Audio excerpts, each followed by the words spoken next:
My name is Christina Gibson, and today we will be talking about key characteristics when it comes to millennials and how to successfully advise these types of students.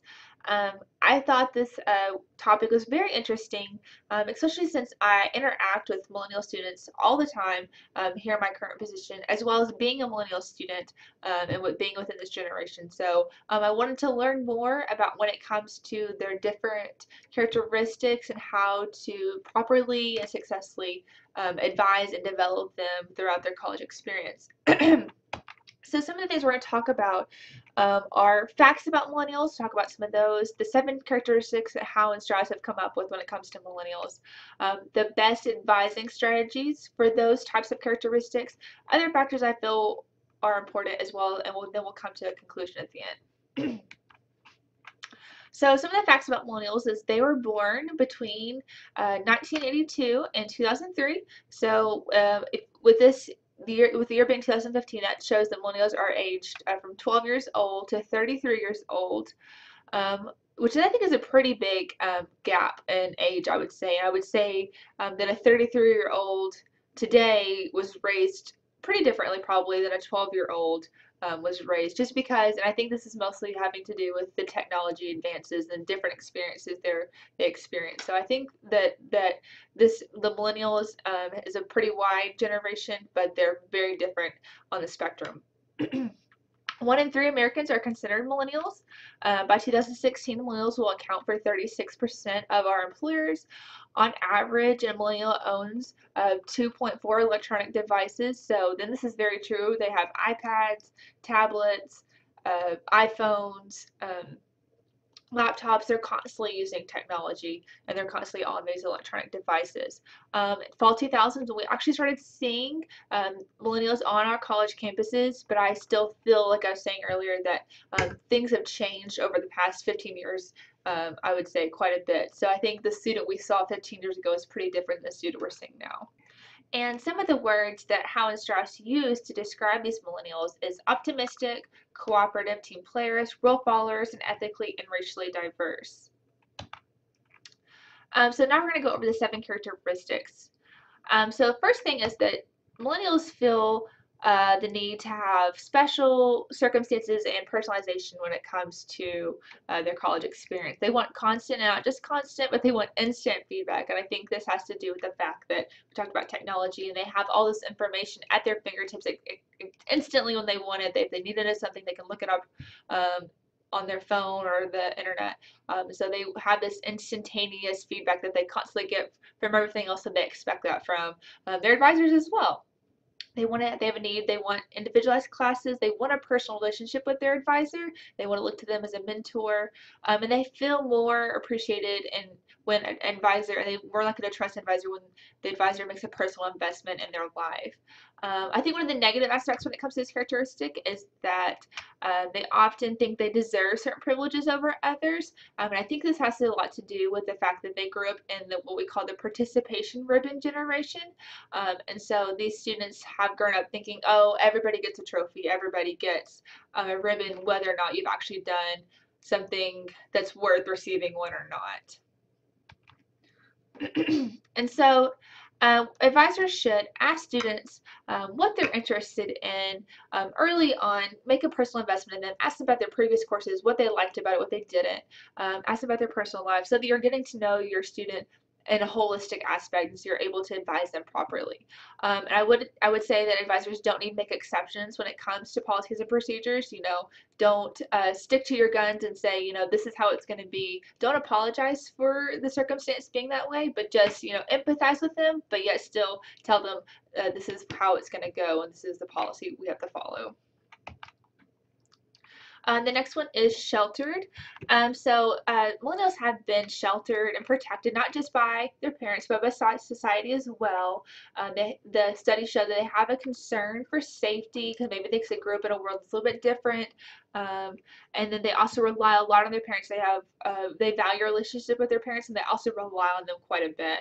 And they expect their emotional needs to be nurtured, and they're very sensitive, and they want people to understand where they're coming from and how they feel about things. There's also going to be we saw a lot of increased parent involvement on the college campuses.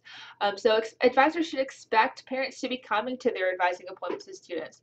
Advisors should also know FERPA laws very well, and to expect parents to not understand how those laws work, and how that the students' records and grades and information can't be released to them. So I think when it comes to that, as an advisor, it's important for advisor to walk the parent through that process of letting go and understanding that this student is an adult, considered an adult now, and they're in charge of their own information, their own responsibility. But that doesn't mean you have to not include parents at all. Sending out a newsletter is a great way to keep parents involved about different events going on campus and things going on with their student.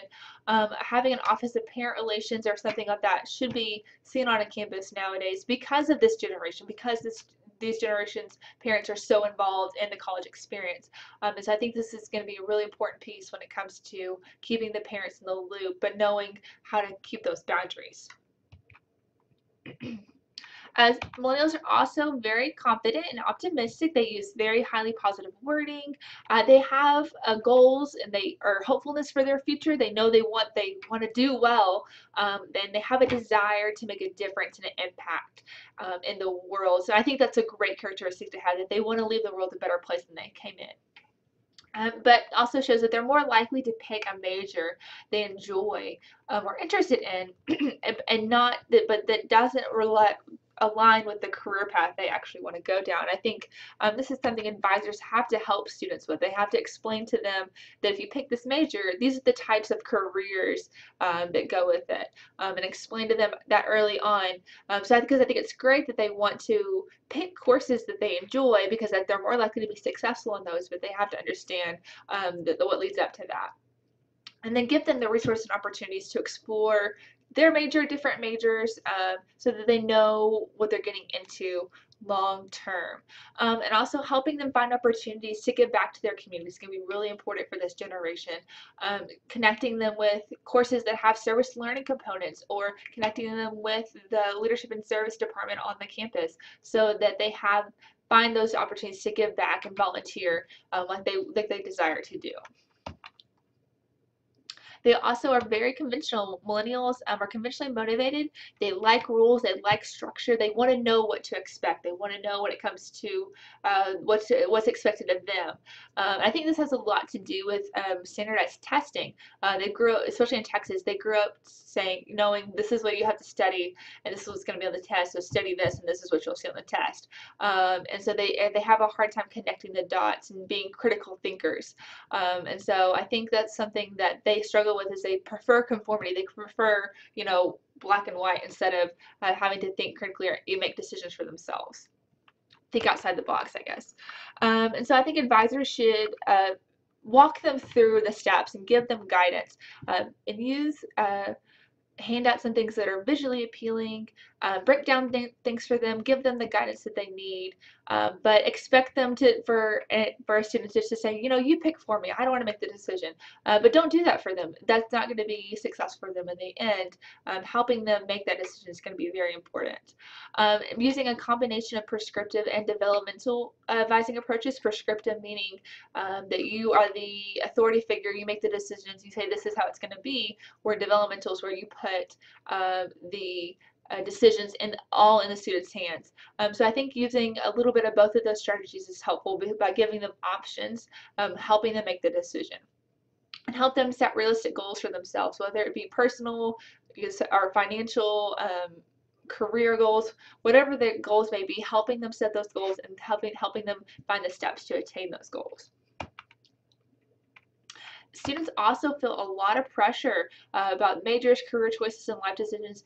Studies show that Howe and Strauss show that 70% of millennials worry about finding a good job. And I think this has a lot to do with pressure they feel about their majors, especially when it comes to their parents. Their parents have put a lot of pressure on them to major in something or to have this type of career, and they feel overwhelmed with these responsibilities, and they don't want to disappoint their parents. They have a lot of pressure on them, and I think this is what we see a lot of across higher education, is depression and stress and anxiety when it comes to our students. And I think it's because of pressure they feel about adult life, as well as pressure they feel from their parental figures. So what advisors should be doing is they should know the resources to offer when it comes to a student showing signs of pressure and stress, knowing when to refer them to the counseling center or the health center, having resources printed out and showing them websites that they can access when it comes to those issues. I think cooperative efforts are the best thing that advising offices can do, knowing that being present in orientation and residence life, faculty members, student activities, all those aspects of a college education, knowing that when stress is seen, that they should be knowing where to send a student for resources, and being a part of all of those aspects, and being active for the students' choices and not always the parents. They already have that pressure from their parents. You be the activist for them, saying, what do you want to do, what is your choice? And so helping them understand that it's okay to not get it right the first time, and that there's always other options out there. Achieving. Millennials are very achievement oriented. They are expected to earn good grades. They expect that for themselves. They set high standards for themselves. They want to be above average. They don't like failing. But I think what the issue is that they set this high goal for themselves, but they don't know how to get to that goal. And then when they fail, they get stressed, such as the previous characteristic. And so they just give up. They don't know how to make the decisions, so they just give up. So that we've seen a lot more students switching their majors early on when they fail a class instead of trying again, because they don't like failing. They just want to, start over. So what advisors should be doing is suggesting a variety of majors early, especially with undecided students, saying, okay, what are you good at? What do you like doing? And then talking about their career paths with that. Having advising checkups, checking up on them, whether it's just a phone call or an email, that's going to be a great resource and helpful to the student. Helping the student set goals like I talked about, but realistic goals with action steps. So having them have specific, measurable, attainable, relevant, and time-based goals, having those components to a goal will be more helpful for them to be able to attain it.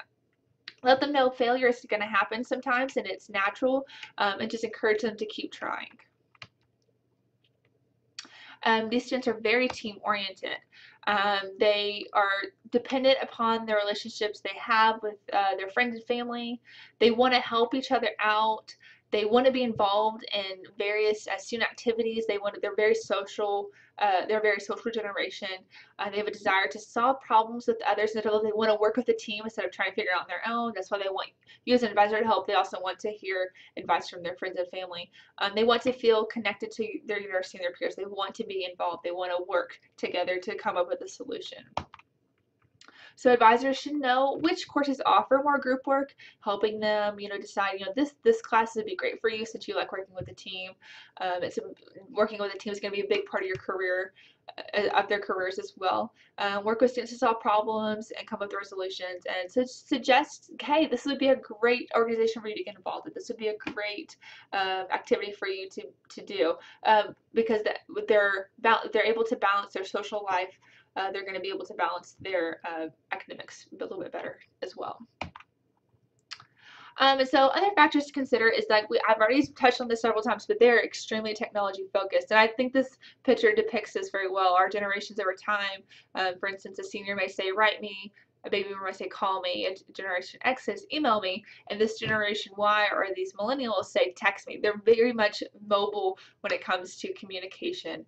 And so that's just something that is very adamant. So having those 7 characteristics, understanding those, and how to advise within those characteristics is going to be great, especially since these millennials are evolving over time. And by doing so, you're able to unlock the tools to successfully advise millennials, and have millennials that are successful and happy with the career choices they've made, and they feel like they were actually helped and were developed correctly when they were in their college experience. All right, well, thank you for listening to our presentation today, and I hope you found it informational. Thanks.